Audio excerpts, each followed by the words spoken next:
நிலையான புகழுக்குரிய தூய்மை மிகு நற்கருணைக்கு எல்லா காலமும் ஆராதனையும் புகழும் மாட்சியும் உண்டாக கடவுளே. நிலையான புகழுக்குரிய தூய்மை மிகு நற்கருணைக்கு எல்லா காலமும் ஆராதனையும் புகழும் மாட்சியும் உண்டாக கடவுளே. நிலையான புகழுக்குரிய தூய்மை மிகு நற்கருணைக்கு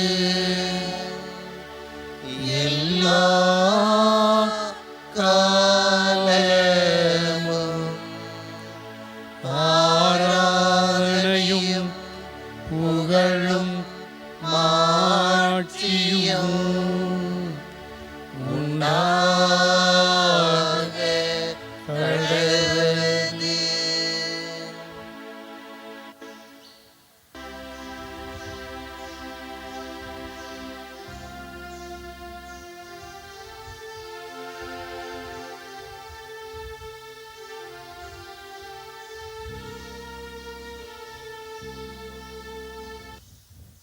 இயேசுவில் அன்பிற்குரியவர்களே, இதோ நம் முன்பாக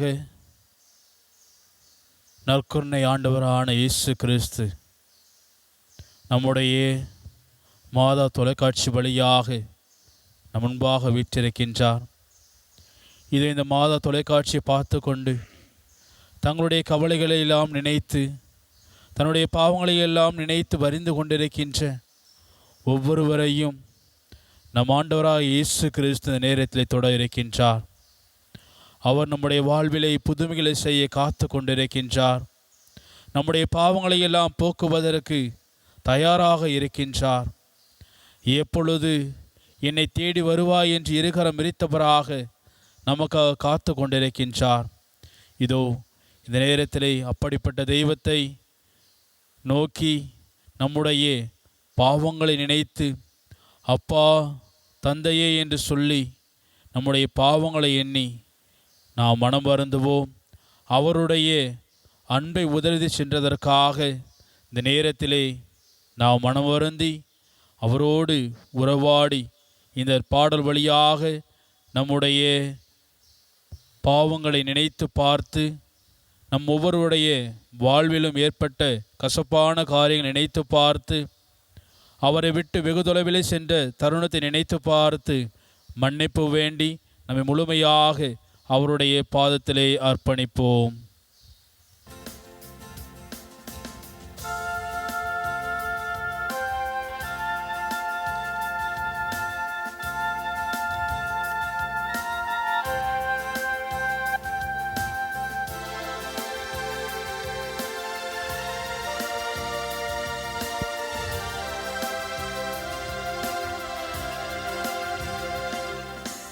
அப்பா, நான் தவறு செய்தேன், உன் அன்பை உதறிச் சென்றேன். நான் கெட்டலைந்து ஓடி வந்தேன், என்னை கண் பாரும் உந்தன் பிள்ளை நான்.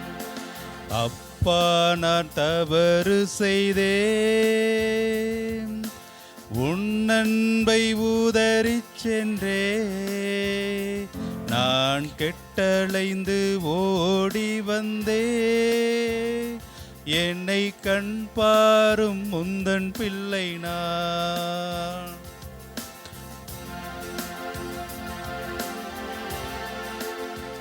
பாடி வருகின்ற பறவைகளும் காடுகளிலே சுற்றிக் கொண்டிருக்கின்ற மிருகங்களும் கடவுளுடைய அன்பில் மகிழ்ந்திருக்க, கடவுளுடைய உருவிலே படைக்கப்பட்ட நாம் அவரை உதறிவிட்டு பிரிந்து செல்கின்றவர்களாக இருக்கின்றோம். அந்த தருணத்தை நினைத்து பாடுவோம். பாடி வரும் பறவைகளும் காடுகளில் மிருகங்களும் உன் அன்பில் மகிழ்ந்திருக்க, நான் உன்னை பிரிந்து நொந்தேன். பாடி வரும் பறவைகளும் காடுகளில் மிருகங்களும் உன் அன்பில் மகிழ்ந்திருக்க,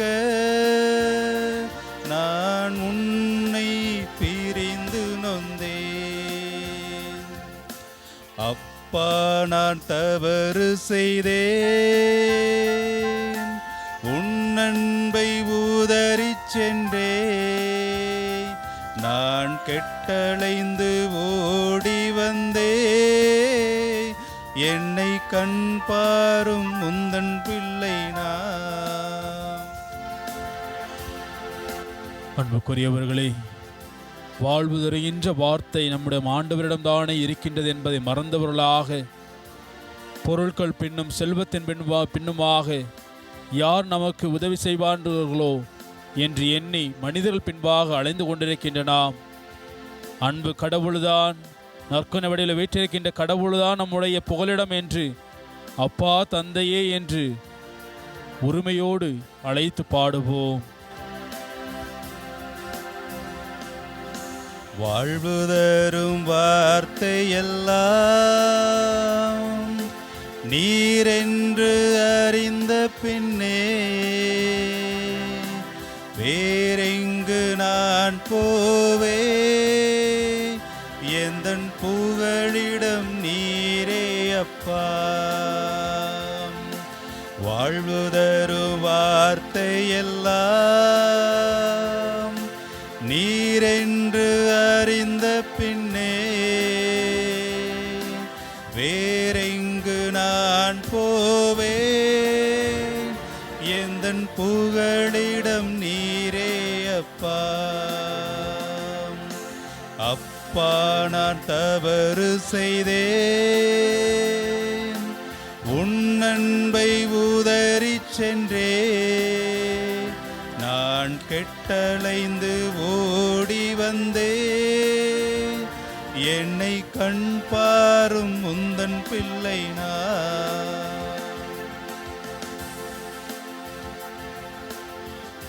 சுமைகளை சோர்ந்தவர்களாக, எப்பொழுதெல்லாம் துன்பங்கள் வருகின்றதோ அப்பொழுதெல்லாம் கடவுள் என்னை கைவிட்டு விட்டார் என்று எண்ணி கடவுளை மறந்தவர்களாக, ஆறுதலை சக மனிதர்களோடு அழிந்து போகின்ற அற்ப மனிதர்களிடத்தில் தேடக்கூடிய மனிதர்களாக நாம் வாழ்ந்து கொண்டிருக்கின்றோம். இதோ இந்த தருணத்திலே சுமைகளெல்லாம் சுமந்து சோர்ந்து போன நம்மை தேற்றுகின்ற கடவுளிடத்திலே, நற்கொன்னை ஆண்டவரிடத்திலே நம்ம முழுமையாக ஒப்படைத்து அவரை நோக்கி பாடுவோம்.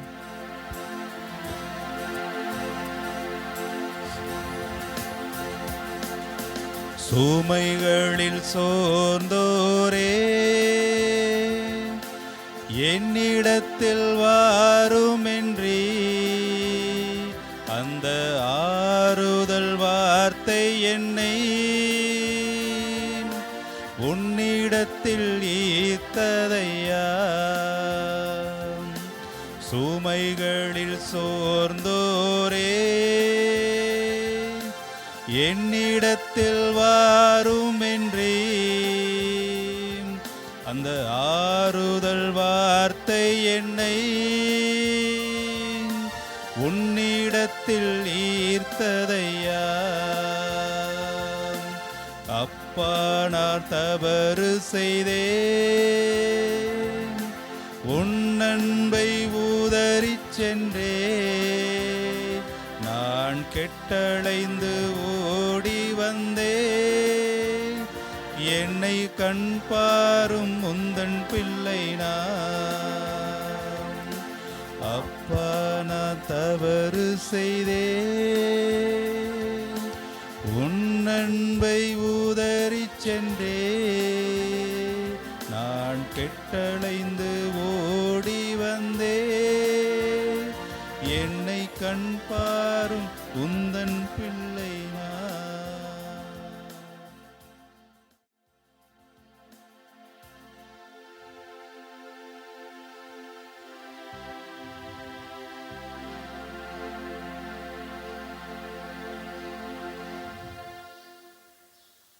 இறை இயேசுவில் பாசத்திற்குரிய மாதா தொலைக்காட்சி நேயர்களே, உங்கள் அனைவருக்கும் வாழ்த்துக்களை தெரிவித்துக் கொள்கின்றேன். சிறப்பாக இந்த குணமளிக்கும் வழிபாட்டிலே கீழ்ப்படுதலின் தாயாக விளங்குவது எது என்று ஒரு கேள்வி எழுப்பினோமானால், நம்பிக்கைதான் கீழ்ப்படிதலுடைய தாயாக இருக்கின்றது. நம்பிக்கை என்றால் என்ன என்று ஒரு கேள்வி எழுப்பினோமானால், புனித பவுல் அடிகளார் கேட்டது போல, கடவுள் நம் சார்பில் இருக்கும்போது நமக்கு எதிராக இருப்பவர் யார்? தம் சொந்த மகனென்றும் பாராது அவரை நம் அனைவருக்காக ஒப்புவித்த கடவுள் தம் மகனோடு அனைத்தையும் நமக்கு அருளாதிருப்பாரோ என்று ரோமையர் புத்தகத்திலே 8வது அதிகாரத்திலே 31 மற்றும் 32வது வசனத்திலே நாம் பார்க்கலாம். அப்படி கேட்பதற்கு பெயர்தான் நம்பிக்கை. அதேபோல எசேயா புத்தகத்திலே 49வது அதிகாரத்திலே 15வது வசனத்திலே நாம் பார்க்கின்றோம், பால் குடிக்கும் தன் மகவை தாய் மறப்பாளோ? கரு தாங்கியவள் தன் பிள்ளை மீது இரக்கம் காட்டாதிருப்பாளோ? இவர்கள் மறந்திடனும் நான் உன்னை மறக்க மாட்டேன் என்ற வார்த்தைகளை நம்முடைய வாழ்வின் மையமாக்கி கொள்வதுதான் நம்பிக்கையாக இருக்கின்றது. அன்புக்குரியவர்களே, கடவுள் மீது நம்பிக்கை வைப்பவர்களை எந்த சக்தியாலும் எதிர்க்க முடியாது என்பதை நாம் புரிந்து கொள்ள வேண்டும். உதாரணமாக ஒரு நிகழ்வை பார்க்கலாம். ஒரு அடர்ந்த காட்டின் வழியே ஒரு வழிப்போக்கன் சென்று கொண்டிருக்கின்றான். திடீரென அவன் முன்பாக வந்த ஒரு பெரிய பூதம் அந்த மனிதனை பார்த்து, உன்னை நான் ஒரு கேள்வி கேட்கின்றேன், அதற்கு சரியான பதிலை சொல்லிவிட்டால் நான் உன்னை எதுவும் செய்யாமல் விட்டுவிடுகின்றேன் என்று அந்த மனிதனிடத்திலே கூறுகின்றது. அதற்கு அந்த மனிதன் சரி கேள் என்று கூறுகின்றான்.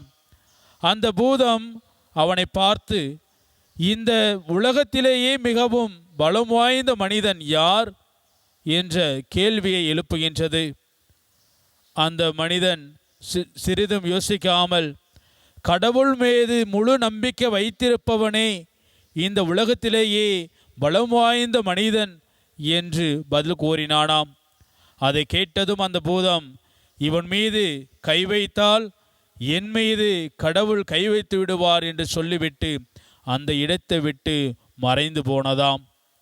ஆம் அன்புக்குரியவர்களே, நம்பிக்கை என்பது கடையில் வாங்குகின்ற பொருள் அல்ல, மாறாக அது ஒரு தெய்வீக வாழ்வு என்று கொரிந்தியருக்கு எழுதிய கடிதத்திலே 12வது அதிகாரத்திலே 9வது வசனத்திலே நாம் பார்க்கின்றோம்.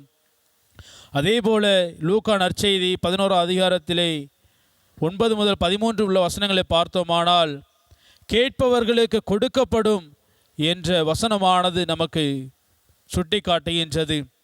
எதையெல்லாம் நாம் நம்பிக்கையோடு கேட்கின்றோமோ அது நிச்சயமாக நமக்கு கொடுக்கப்படும் என்பதை நாம் உணர்ந்து கொள்ள வேண்டும்.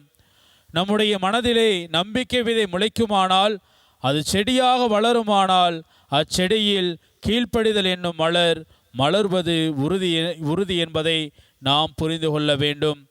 அன்புக்குரியவர்களே, கீழ்ப்படிதல் இருக்கும் இடத்திலே இறை அன்பு பாரங்களுக்கு பாதமாக வருகின்றது, தோல்விகளுக்கு தோளாக வருகின்றது, பாமரருக்கு பாரியாக வருகின்றது.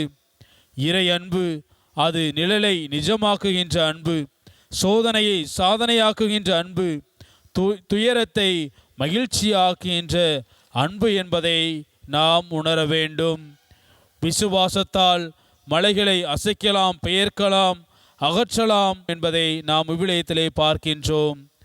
அதேபோல பறவைகளால் பறக்க முடிகிறது என்றால் அது எதனால் என்று தெரியுமா என்று ஒரு கேள்வி எழுப்பினோமானால் பறவைகளுக்கு நிறைய நம்பிக்கை இருக்கின்றது என்பதை நாம் பார்க்கின்றோம். நம்பிக்கை என்பது அதனுடைய இரு இறகுகளாகும். எனவே அன்புக்குரியவர்களே, விசுவாசம் உள்ள மனிதனுக்கு விடுவதெல்லாம் புதுப்பிக்கப்பட்ட நம்பிக்கைகளில் என்பதை நாம் உணர வேண்டும். நாம் ஒவ்வொருவரும் இறைவன் மீது அசைக்க முடியாத நம்பிக்கை உடையவர்களாக இருக்கின்றோமா என்று நம்மையே நாம் கேள்விக்கு உட்படுத்தி பார்ப்போம்.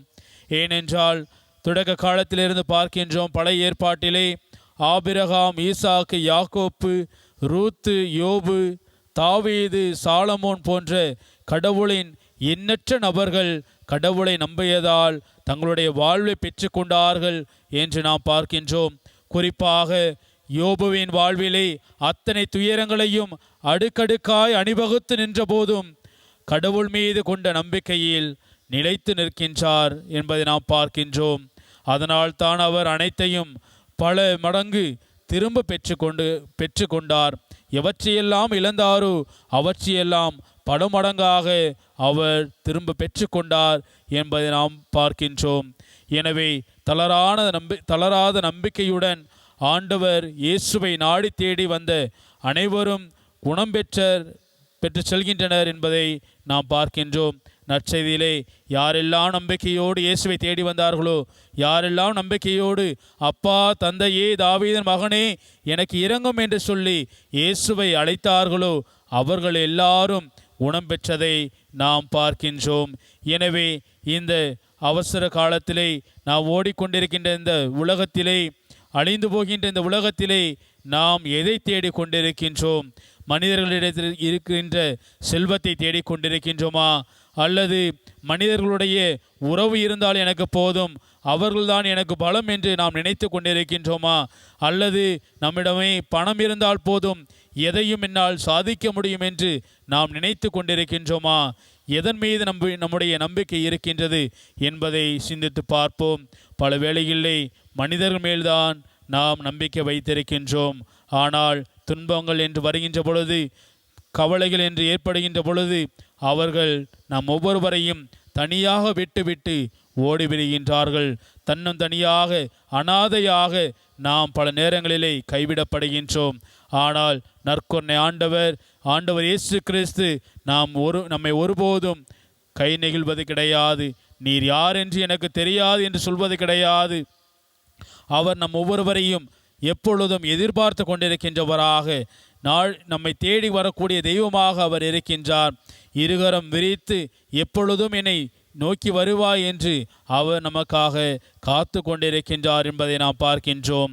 அன்புக்குரியவர்களே, நாடி தேடி வந்த அனைவரும் குணம் பெற்று சென்றனர் என்று நாம் நற்செய்தி நூல்களில் பார்க்கின்றோம்.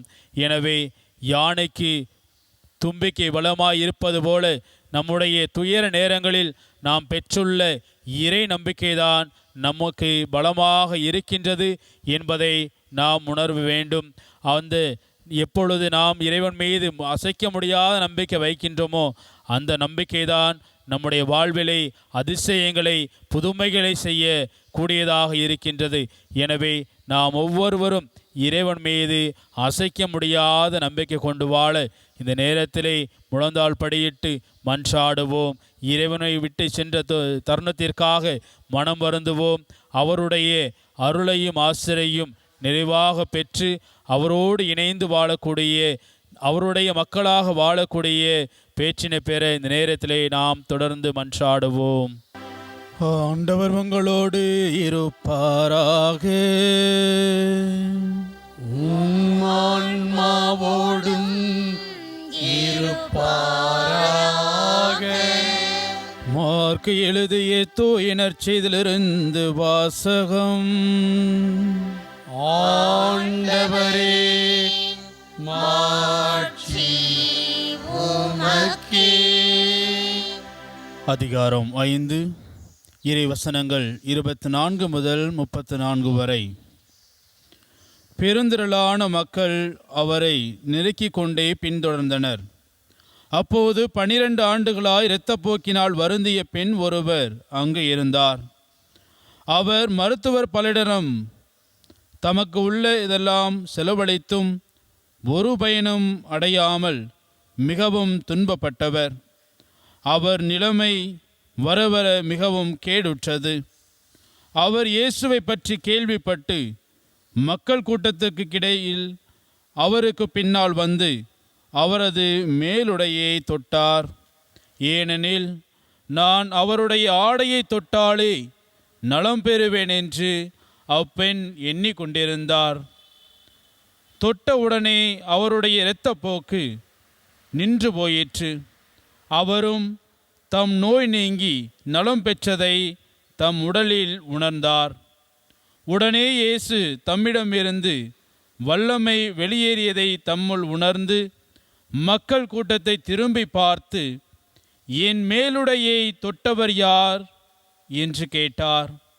அதற்கு அவருடைய சீடர்கள் அவரிடம், இம்மக்கள் கூட்டம் உம்மை சூழ்ந்து நெருங்குவதைக் கண்டும் என்னை தொட்டவர் யார் என்கிறீரே என்றார்கள். ஆனால் அவர் தம் மேலுடையை தொட்டவரை காணும்படி சுற்றிலும் திரும்பி பார்த்து கொண்டிருந்தார். அப்போது அப்பெண் தமக்கு நேர்ந்ததை அறிந்தவராய் அஞ்சி நடுங்கிக் கொண்டு அவர் முன் வந்து விழுந்து நிகழ்ந்தது அனைத்தையும் அவரிடம் சொன்னார். இயேசு அவரிடம், மகளே, உனது நம்பிக்கை உன்னை குணமாக்கிற்று, அமைதியுடன் போ, நீ நோய் நீங்கி நலமாயிரு என்றார். ஆண்டவரின் அருள்வாக்கு. கிறிஸ்துவே உமக்கு புகழ். இயேசுவில் அன்பிற்குரியவர்களே, நற்செய்தியில் நாம் கேட்டது போல 12 வருடங்களாக இரத்தப்போக்கினால் அவதிப்பட்ட பெண் இயேசுவினுடைய மேல் உடைய தொட்டாலே போதும் நான் குணமடைவேன் என்று நம்பிக்கையோடு அவள் தொட்டாளே. அதே நேரத்திலே அவர் உடல் நலம் பெற்றவராக அவர் முன்பாக நின்று சாட்சி பகர்ந்தார். எனவே இந்த தருணத்திலே நாம் ஒவ்வொருவரும் இயேசுவின் மீது நம்பிக்கை கொண்டவர்களாக அவர் நம்மை தொட வேண்டும் என்பதை நாம் நம்முடைய உறுப்புகள் வழியாக பாவம் செய்து கொண்டிருக்கின்ற அந்த ஒவ்வொரு உறுப்பையும் அவர் தொட்டு குணமாக்க, நம்முடைய வாழ்வில் நம்முடைய உடலிலே இருக்கின்ற நோய்கள் எல்லாம் நீங்குவதற்காக இந்த நேரத்திலே நாம் தொடுமேன் கண்களையே, தொடுமேன் காதுகளையே, தொடுமேன் ஆண்டவரே என்று சொல்லி ஒவ்வொரு உறுப்பையும் எண்ணி பார்த்து அவரிடம் ஒப்படைத்து இந்த நேரத்திலே நாம் நம்மை முழுமையாக அர்ப்பணித்து இந்த பாடலை பாடுவோம்.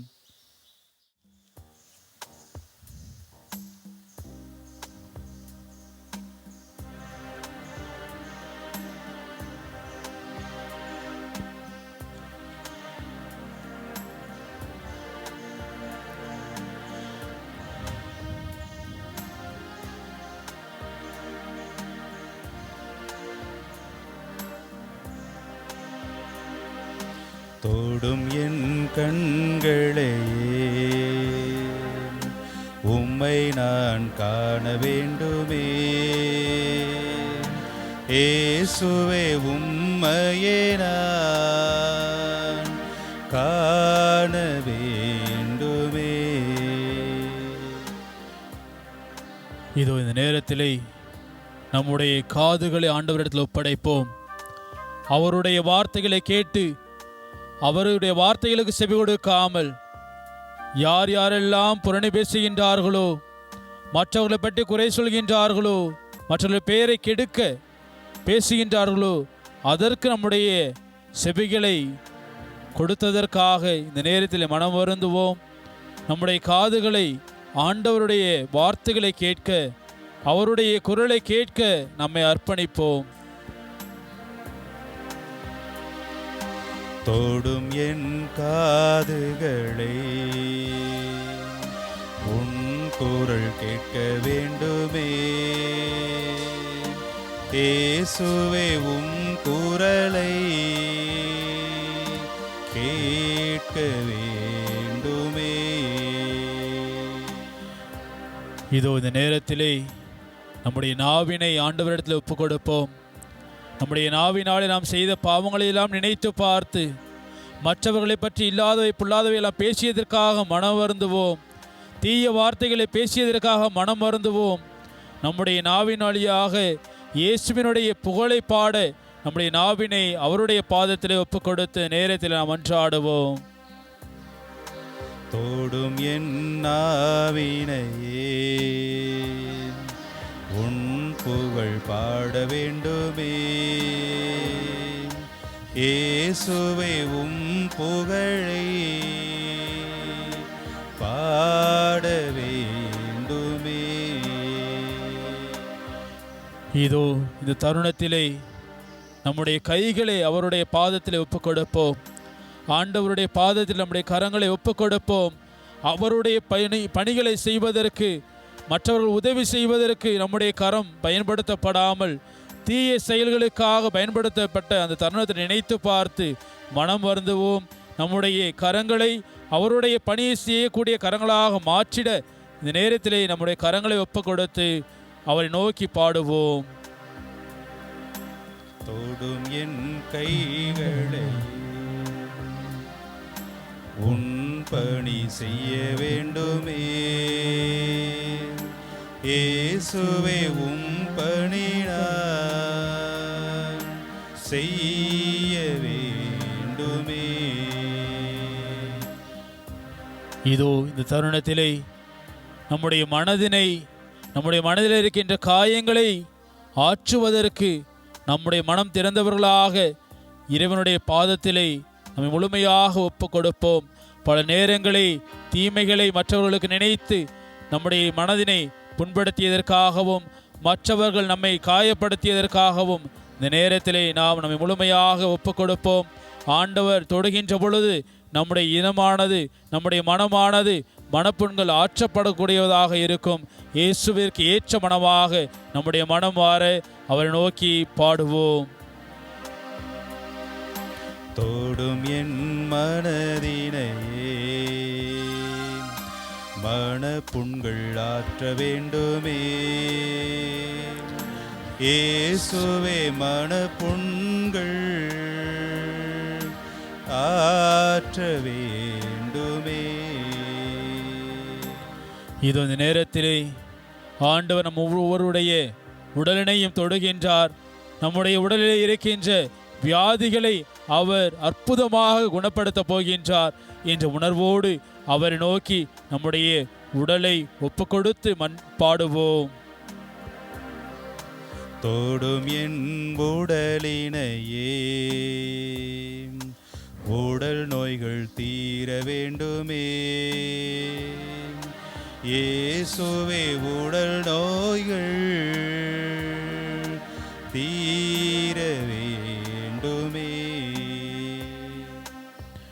இதோ அழிந்து போகின்ற இந்த உலகத்திலே நம்முடைய ஆன்மாவை, அழியாத ஆன்மாவை பயன்படுத்தி எத்தனையோ பாவங்கள் நாம் செய்திருக்கின்றோம்.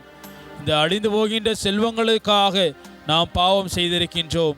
அந்த தருணங்களையெல்லாம் நினைத்து பார்த்து நம்முடைய ஆன்மாவை தொட்டு குணப்படுத்த, நம்முடைய பாவங்களை எல்லாம் போக்க ஆண்டவருடைய பாதத்திலே நம்மை முழுமையாக சரணடைந்து அவரை நோக்கி பாடுவோம்.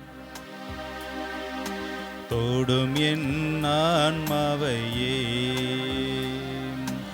என் பாவம் போக்க வேண்டுமே. இயேசுவே என் பாவம் போக்க வேண்டுமே. நம்முடைய இதயத்தை ஆண்டவருடைய பாதத்திலே ஒப்புக் கொடுப்போம்.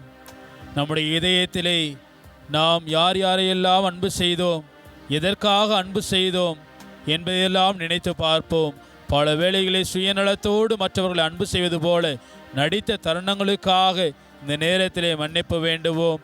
உண்மையான அன்பு நம்முடைய இதயத்தில் இருக்க நம்மை முழுமையாக ஆண்டவரிடத்தில் ஒப்பு கொடுத்து அவருடைய அன்பை பெறுவதற்காக நம்மை கையளிப்போம். தோடும் என் இதயத்தையே உன் அன்பு பெருக வேண்டுமே, இயேசுவே உன் அன்பு பெருக வேண்டுமே. தோடும் என் முழுமையுமே உம்மை போல் வாழ வேண்டுமே, இயேசுவே உம்மை போல வாழ வேண்டுமே.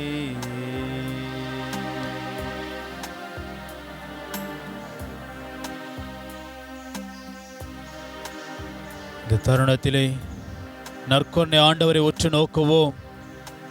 நம்முடைய வாழ்வில் அதிசயங்களை செய்ய காத்து கொண்டிருக்கின்ற தெய்வம், நம்முடைய உடலில் இருக்கின்ற ஒவ்வொரு பகுதியும் தொட்டு ஆசீர்வதிக்கின்ற தெய்வம், நம்முடைய மனதில் இருக்கின்ற காயங்களை எல்லாம் ஆற்றுகின்ற தெய்வம், நம்முடைய உடலில் இருக்கின்ற நோய்களை எல்லாம் குணமாக்குகின்ற தெய்வம், நம்முடைய வாழ்விலே நாம் சந்தித்து கொண்டிருக்கின்ற போராட்டங்களை எல்லாம் மகிழ்ச்சியாக மாற்றக்கூடிய தெய்வம் நம் முன்பாக வீற்றிருக்கின்றார்.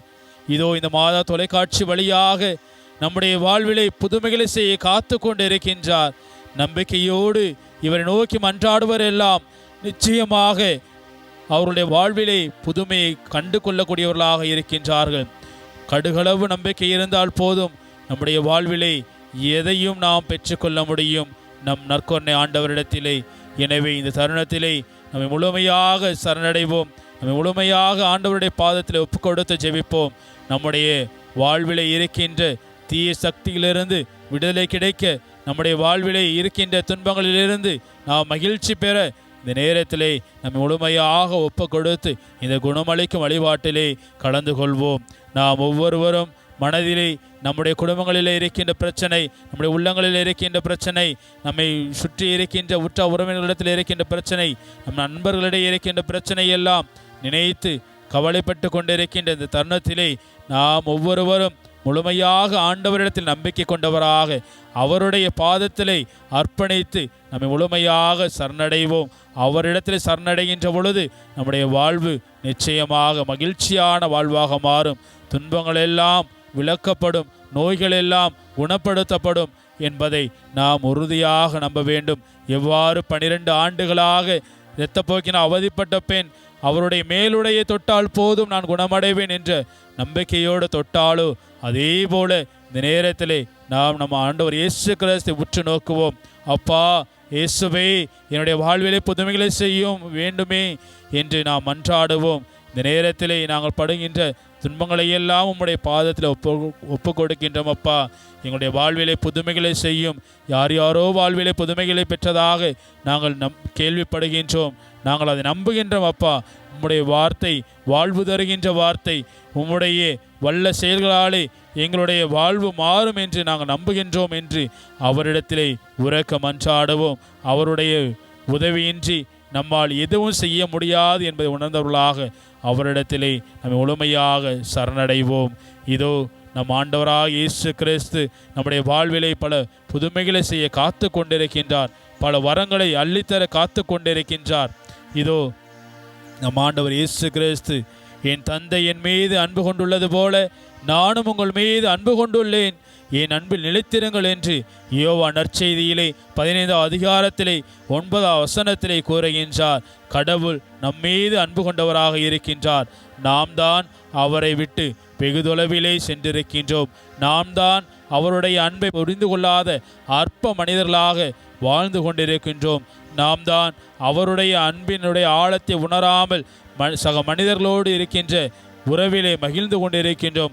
அவருடைய அன்புதான் நிலையான அன்பு என்று நாம் நினைத்து நம்மையே நாம் ஏமாற்றி கொண்டிருக்கின்றோம். இதோ இந்த தருணத்திலே நம் ஆண்டவராக இயேசு கிறிஸ்தை உற்று நோக்கி நம்முடைய குடும்பங்களிலே இருக்கின்ற துன்பங்களை எல்லாம் கவலைகளை எல்லாம் அவருடைய பாதத்திலே ஒப்பு கொடுப்போம்.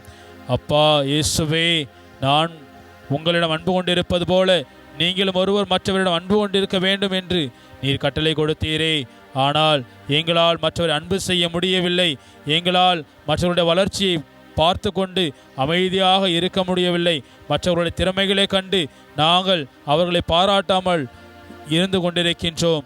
எனவே இந்த தருணத்திலே அவற்றிற்காக நாங்கள் மன்னிப்பு வேண்டுகிறோம் அப்பா. எங்களுடைய வாழ்விலை புதுமைகளை செய்யும். எங்களுடைய வாழ்விலே பல்வேறு நேரங்களில் நாங்கள் ஏமாற்றத்தை சந்தித்து கொண்டிருக்கின்றோம். எங்களுக்கு யாராவது உதவி செய்வார்களா என்று மற்றவர்கள் பின்பாக அலைந்து கொண்டிருக்கின்றோம் அப்பா. எங்களுடைய வாழ்விலை புதுமைகளை செய்ய வாரும், எங்களுடைய வாழ்விலே அற்புதங்களை செய்ய வாரும். இதோ நாங்கள் காத்து கொண்டிருக்கின்றோம், உம்முடைய அன்பிற்காக நாங்கள் ஏங்கி நிற்கின்றோம் அப்பா என்று இருகரம் விரித்தவர்களாக நம் ஆண்டவர் இயேசு கிறிஸ்துவை நோக்கி மன்றாடுவோம். அவர் நம்முடைய வாழ்விலை நிச்சயமாக புதுமைகளை செய்ய காத்து கொண்டிருக்கின்றார். நீங்கள் இறைவனிடம் வேண்டும் போது நம்பிக்கையுடன் கேட்பதையெல்லாம் பெற்றுக்கொள்வீர்கள் என்று மத்தேயு நற்செய்தியிலே 21 அதிகாரத்திலே 22வது வசனத்திலே நாம் பார்க்கின்றோமே. எனவே நம்பிக்கையோடு நாம் கேட்போம். அப்பா இயேசுவே, என்னுடைய வாழ்விலை இதை தாருங்கள் என்று என்ன வேண்டுதல் இருக்கின்றதோ அந்த வேண்டுதலை எல்லாம் நம்பிக்கையோடு அவரிடம் கேட்போம். அப்பா, இதோ என்னுடைய குடும்பத்திலே அமைதி இல்லாமல் இருக்கின்றது, எந்த நேரம் சண்டை சச்சரவுமாக இருக்கின்றது, என்னுடைய குடும்பத்திலே அமைதியை, சமாதானத்தை, ஒற்றுமையை ஏற்படுத்தும் அப்பா என்று சொல்லி மன்றாடுவோம். இதோ இந்த நேரத்திலே மூட்டு வலியாலே, இடுப்பு வலியாலே, நெஞ்சு வலியாலே தவித்து கொண்டிருக்கின்ற, மருத்துவமனைக்கு அலைந்து கொண்டிருக்கின்ற ஒவ்வொருவரையும் தொட்டு ஆசீர்வதிக்கும்படியாக ஜெபிப்போம்.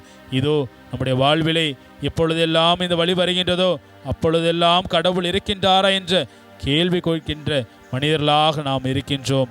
இதோ மார்க்கு நற்செய்தியிலே 2வது அதிகாரத்திலே 5வது வசனத்தில் நாம் பார்க்கின்றோம். இயேசு அவர்களுடைய நம்பிக்கையை கண்டு முடக்குவாதமுற்றவரிடம், மகனே, உன் பாவங்கள் மன்னிக்கப்பட்டன என்று கூறுகின்றார். இதோ மற்றவர்களுடைய நம்பிக்கையை கண்டு முடக்குவாதமுற்றவனுடைய பாவத்தை மன்னிக்கின்ற தெய்வம் நிச்சயமாக நம்முடைய நம்பிக்கையை கண்டு நம்முடைய பாவங்களை மன்னிப்பார் என்ற நம்பிக்கையோடு அவரை நோக்கி மன்றாடுவோம். பல வேளைகளிலே பாவத்திலே விழுந்து விட்டோம், இனி கடவுளை நாம் எப்படி ஏறெடுப்பது என்று ஒதுங்கி நிற்கின்ற மனிதர்களாக இருந்து கொண்டிருக்கின்றோம். பாவத்திலேயே மீண்டும் மீண்டும் விழுந்து கொண்டிருக்கின்ற மனிதர்களாக நாம் இருக்கின்றோம். பாவ வாழ்வில் இருந்து விடுதலை பெற்று இறைவன் மீது நம்பிக்கை கொண்டவர்களாக, இறைவன் தான் என்னுடைய தந்தை, இறைவன் தான் என்னுடைய தகப்பன் என்று சொல்லி அவரை இறுக பிடித்து கொள்கின்ற மனிதர்களாக மாற இந்த நேரத்தில் நாம் மன்றாடுவோம். இதோ படித்து விட்டு வேலை இல்லாமல் அணிந்து கொண்டிருக்கின்ற இளைஞர்கள், இளம் பெண்களுக்காக இந்த நேரத்தில் மன்றாடுவோம். அவருடைய வாழ்விலே இயேசுதான் உடனிருந்து அவர்களுக்கு நல்ல ஒரு நிலையான வேலை ஏற்படுத்தி கொடுத்து அவருடைய வாழ்விலே புதுமைகளை செய்வாராக. இதோ கல்யாணமாகாமல் நல்ல வரன் கிடைக்கவில்லை என்று அலைந்து திரிந்து கொண்டிருக்கின்ற ஒவ்வொரு மணமகனையும் மணமகளையும் தொட்டு ஆசீர்வதிக்கின்றார். இதோ விரைவிலே நான் உன்னுடைய குடும்பத்திற்கு ஆசீர்வாதத்தை கொடுத்து உனக்கு ஒரு நல்ல வரனை ஏற்படுத்தி கொடுப்பேன் என்று நம் ஆண்டவராய் இயேசு கிறிஸ்து வாக்கு கொடுக்கின்றார். அந்த வார்த்தையை நாம் நம்புவோம். நம்முடைய வாழ்விலே அவர் எவ்வளவு அற்புதங்களை செய்து கொண்டிருக்கின்றார் என்பதை நாம் உணர்வோம். பல வேளைகளிலே நாம் நன்மைகளை பெற்றுக்கொண்டாலும் கடவுளை மறந்தவர்களாக வாழ்ந்து கொண்டிருக்கின்றோம். நாம் அடுத்த வேண்டுதல்களை வைக்கின்றோமே ஒழிய நம்முடைய கடவுள் செய்த நன்மைகளை நினைப்பது கிடையாது. எனவே இந்த நேரத்தில் அவர் நமக்கு செய்த எல்லா நன்மையும் நினைத்து பார்த்து அவருக்கு நன்றி கூறுவோம். நாம் ஆண்டவராக இயேசு கிறிஸ்து நம்மோடு எப்போதும் இருக்கின்றார். அஞ்சாதே, கலங்காதே, நான் உன்னோடு இருக்கின்றேன் என்று சொல்கின்ற தெய்வமாக அவர் இருக்கின்றார். எனவே ஆண்டவர் மீது என்றென்றும் நம்பிக்கை கொள்ளுங்கள், ஏனெனில் ஆண்டவர் என் ஆண்டவர் என்றுமுள்ள கற்பாறை என்று எசாயா புத்தகத்திலே 26வது அதிகாரத்திலே 4வது வசனத்திலே நாம் பார்க்கின்றோம். எனவே அன்புக்குரியவர்களே, எப்பொழுதும் அசைக்க முடியாத என்றென்றும் உள்ள கற்பாறையாக நம் ஆண்டவர் இயேசு கிறிஸ்து நம்முடைய வாழ்விலே இருக்கின்றார் என்பதை நாம் உணர்வோம். பல வேளைகளிலே அழிந்து போகின்ற செல்வங்களை வைத்து கொண்டு இது என்னை காப்பாற்றும், இது என்னுடைய வாழ்வில் மாற்றத்தை ஏற்படுத்தும், இது எனக்கு நிலையாக இருக்கும் என்று முட்டாள்தனமாக அலைந்து கொண்டிருக்கின்றோம். எப்பொழுதும் அழியாத தேவன், நம்மை விட்டு விலகாத தேவன் கடவுள் ஒருவரே என்பதை நாம் முழுமையாக நம்புவோம். நம்முடைய வாழ்விலே அவர் இருக்கின்ற வரையில் நாம் மகிழ்ச்சியாக இருக்க முடியும் என்பதை உணர்வோம்.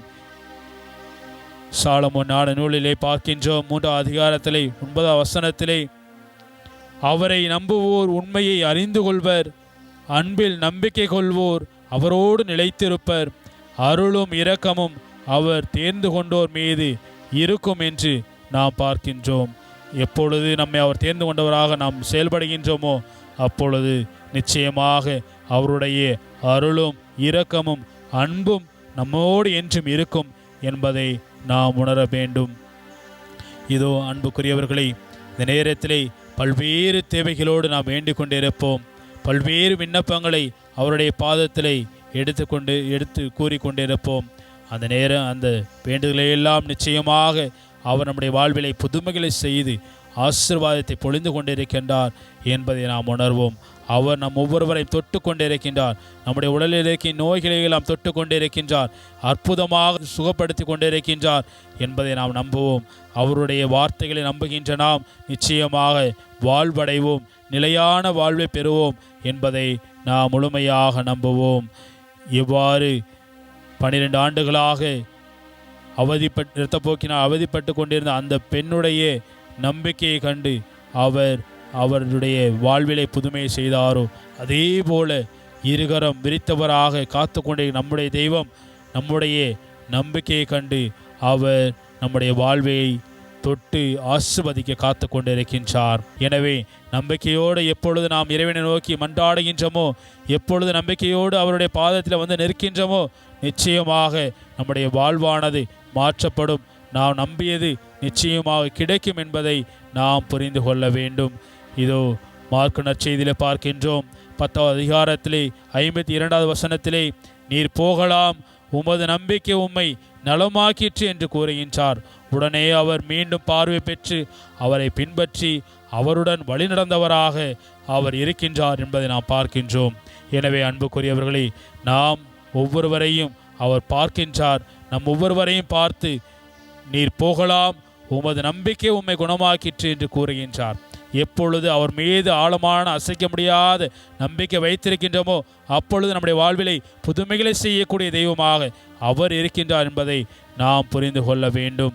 என் தந்தை என் மீது அன்பு கொண்டுள்ளது போல நானும் உங்கள் மீது அன்பு கொண்டுள்ளேன், என் அன்பில் நிலைத்திருங்கள் என்று அவர் கூறுகின்றார்.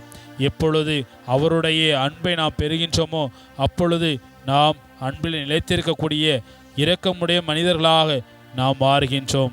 தந்தை மகனை அன்பு செய்தது போல நாம் ஒவ்வொருவரையும் ஆண்டவர் இயேசு கிறிஸ்து அன்பு செய்து கொண்டிருக்கின்றார். இதோ பல வேளைகளிலே மனிதர்களுடைய அன்பிற்காக நாம் அலைந்து திரிகின்றோம். அந்த நிலையான அன்பு இல்லை என்பதை நாம் உணர்வது கிடையாது. சக மனிதர்களுடைய அன்பிற்காக நம்மையே நாம் கையெழுத்து முட்டாளாக்கி கொள்கின்றோம். இதோ நம் ஆண்டவர் இயேசு கிறிஸ்து நம்மோடு இருக்கின்றார். அவர் நம்முடைய வாழ்விலை அதிக அன்பை பொழியவராக நம்மீது இரக்கம் கொண்டவராக இருக்கின்றார் என்பதை நாம் உணர்வோம்.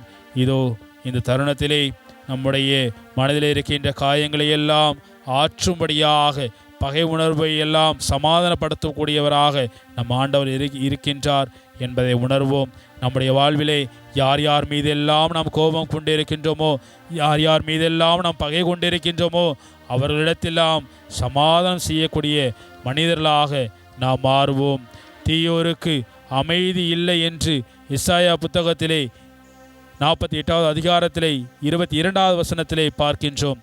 ஆக நம்முடைய வாழ்விலே நாம் தீயோர்களாக இருந்தோம் என்றால் நிச்சயமாக நம்முடைய வாழ்விலே அமைதி இருக்காது. எனவே நாம் நல்லோராக வாழ வேண்டும், நன்மை செய்யக்கூடிய மனிதர்களாக மாற வேண்டும்.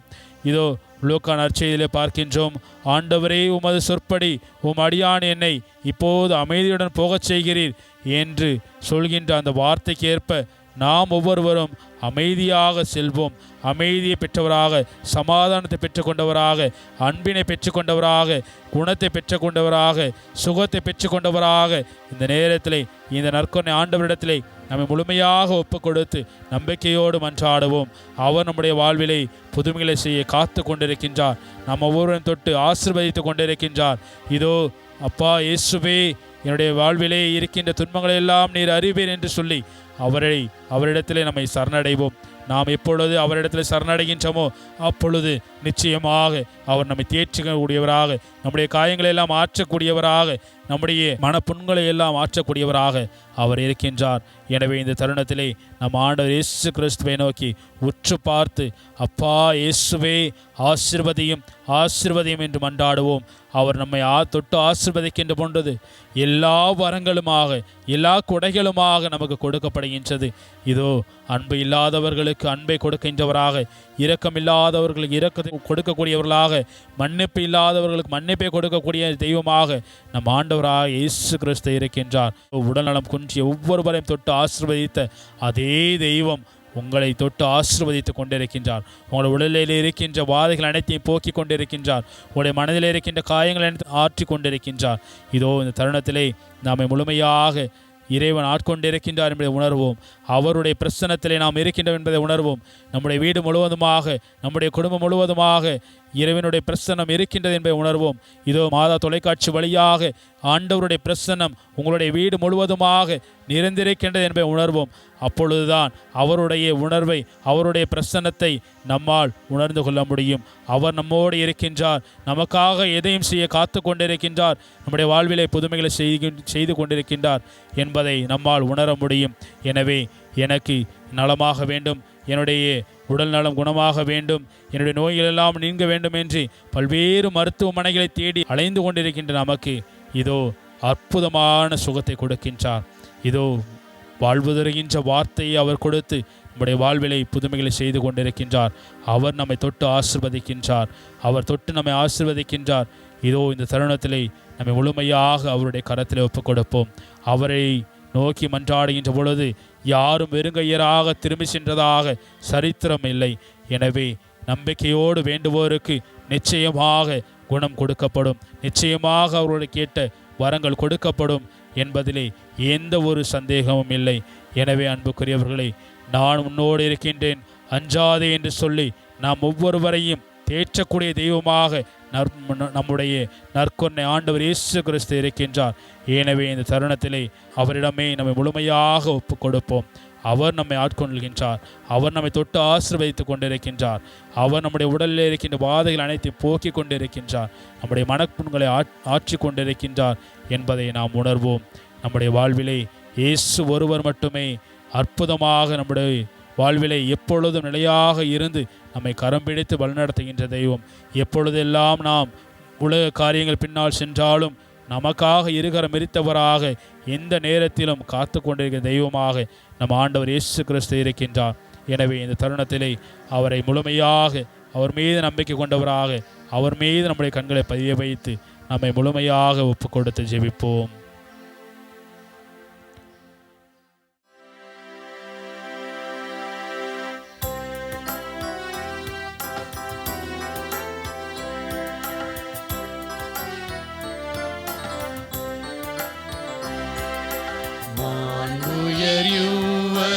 அடையாளத்தை தாழ்ந்து பணிந்து ஆராதிப்போம். பழைய நியம குறைகள் அனைத்தும் இனி மறைந்து முடிவு பெருக புதிய நியம முறைகள் வருக. புலங்களாலே மனிதன் இதனை அறிய இயலாம். குறையை நீக்க நம்பிக்கையின் உதவி பெறுக.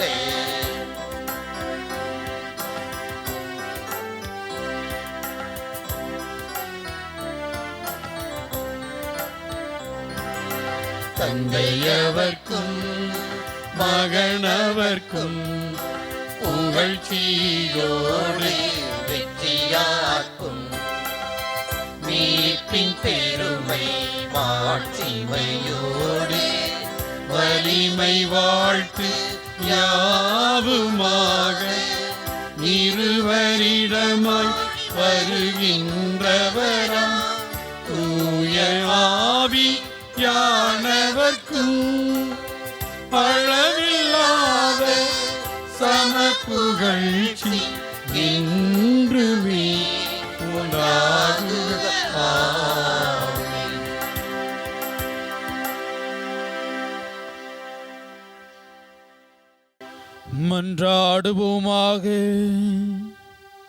இறைவா, இந்த வியப்புக்குரிய அருளடையாளத்திலே உம்முடைய பாடுகளின் நினைவை எங்களுக்கு விட்டு சென்றி உம் திருவுடல் திரு ரத்தம் ஆகியவற்றின் தூய மறைபொருளை வணங்கும் நாங்கள் உமது மீட்பின் பயனை இடைவிடாமல் துய்த்துணர்ந்து மகிழ அருள்வீராக. தந்தையாகிய இறைவனோடு தூய ஆவியாரின் ஒன்றிப்பில் இறைவனாய் என்றென்றும் வாழ்ந்து ஆட்சி செய்கின்ற உம்மை மன்றாடுகின்றோம்.